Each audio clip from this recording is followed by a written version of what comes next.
Here in the bottom of the fifth, we get a chance to welcome in World Series hero Troy Percival. Thanks for joining us, man. Good to be here. Thank you. Did you know this guy was 50 today? I could have believed that about 10 years ago. Could you? Yeah. Thanks, man, for that one. Is this part of my birthday present? You coming in and visiting us? I appreciate that. Absolutely. Christmas will be in December. Hey, what's it like to come back here this week? The Angels honoring the 10th anniversary of that World Championship team, going out there throwing out the ceremonial first pitch for it. Oh, it's fantastic. They did the right thing. They put Dino Ebel out there, so I knew I'd try to throw it over the plate. Yeah, it's a good movement too. Did you see that? I'm trying to work on that as I get older. Yeah, and he framed it for you. He framed it for you for a strike. Oh, yeah. I was going to throw him a breaking ball, but I figured it's Dino. You respect Dino. Got to throw it up there. Hey, I think Garrett Anderson's throwing it tomorrow, I believe it is. Yeah, you got to help us out on that. He's saying he respects the pitcher's position and the mound too much not to throw it off the mound. Do you buy that? No, I was just going to say there's no way he can throw from the dirt. He's going to have to be in front. He's got to have that 200 feet of grass in between him. I mean, I love Garrett to death, but that is not the place for him to be. Stay off the dirt. Stay off the dirt. Stay off the dirt. Matter of fact, he might want to be on the dirt in front of the plate. He's going to love that one. We'll have to break that down in the post-game show for him. Perfect. I mean, does it feel like it's been 10 years already? It has not been 10 years. Well, not quite there yet. We're getting close. In my mind, it's like 4. It's like 4? I can still go out there. I can still get a couple people out until I go throw BP, and I'm throwing as hard as I can, and it's BP. But that's work sometimes, that BP fastball during the course of a game, if you can still have that good fastball, though. In the course of the game, I'm trying to throw the high school hitters and can't get them out. Chris Seton taking over for Ubaldo Jimenez here in the bottom of the fifth inning as Cayaspa takes it shot. It's 2 balls and 2 strikes. Take us back to you seeing that fly ball go out to right center field, standing on the mound, and seeing that last catch, and all of a sudden throwing your arms up and realizing you're world champion. Well, I was very fortunate. I knew if I had Erstad out there, it did not matter if it was 8 feet over the fence or what have you. He was going to come down with it.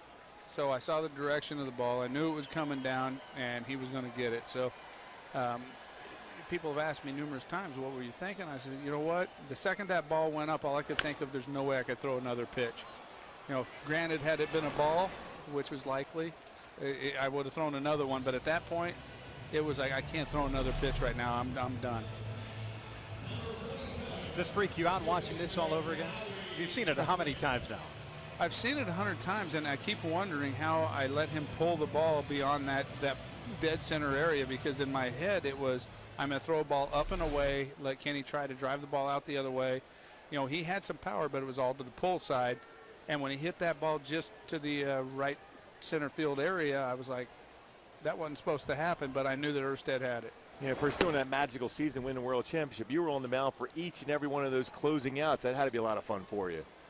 It was. It was great. I mean, I've heard the stat that I was the only one that's done that, where it was the wild card clinching and then the next level, then the next level. And, it was fantastic. I wouldn't have had it any other way. I mean, to the point where I was running down to the dugout telling Sosha I'm going out there. Not that I didn't have faith in the rest of my bullpen guys. It was just, that was my job. It's a big moment. I want to be out there, and I want to shut the door. What was the beginning of the season like for you guys? You guys struggled out of the gate, and all of a sudden to become world champions. The camaraderie that goes on in the clubhouse, especially through the tough times that you guys went through. I've been in a lot of clubhouses. 15 years in the big leagues, and that was the only one that when we were below 500 or above 500, it was the same clubhouse every day.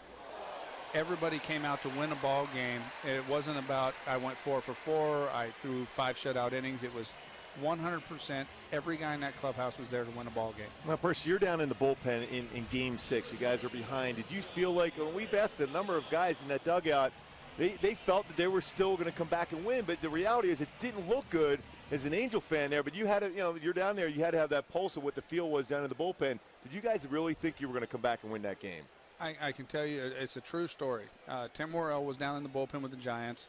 We were right down in that tunnel, and I looked at him and I said, this one's not over. I know our team, this one's not over. Look out. And sure enough, we get home run, we get base hits, everything happens. And at that point, people have asked me, did you know that after Game 6 it was over? No, we didn't. We knew they had probably as much or more talent than us, but nobody had more heart than our team. But in Game 6 in particular, I knew all the way up until the end, in my opinion, there might have been guys that thought otherwise, but I knew our team and I knew we had a chance to come back, and I thought we were going to come back. I don't think you can get mentally drained going in the playoffs. I don't think it happens. I think you just keep stepping up. And at that point, we had to play every day till the end of the season. What was there, 3 days left in the season when we clinched in Texas? So we were playing playoff games while other teams were resting. And you know, for me, rest is not what I'm looking for. I want to stay mentally focused. Ball gets away from Santana as Kendrick is going on the pitch. He'll stay there. And a full count on Iannetta. We just we want to say thanks for stopping by. We know that the Angels are running you through the gamut here. It's great to have you back. It's great to be able to kind of reminisce a little bit about 10 years ago, almost 10 years in your mind. Actually 4 in your mind, but that's okay. And I'm 21 still, too. Yeah. The worst thing that's happened to me is I've got a monitor in front of me and I can see myself at this point, and I realize it's been 10 years. But at least you're not like Gooby. You keep staring at the monitor, just making sure your hair is not out of place. What is wrong with you, Gooby? You're 50 today. Really? No way. They're just making this up the whole time, I'm telling you. I've got you at 34, not afraid to fly. As always, a pleasure, man. Thank you so much. Appreciate it.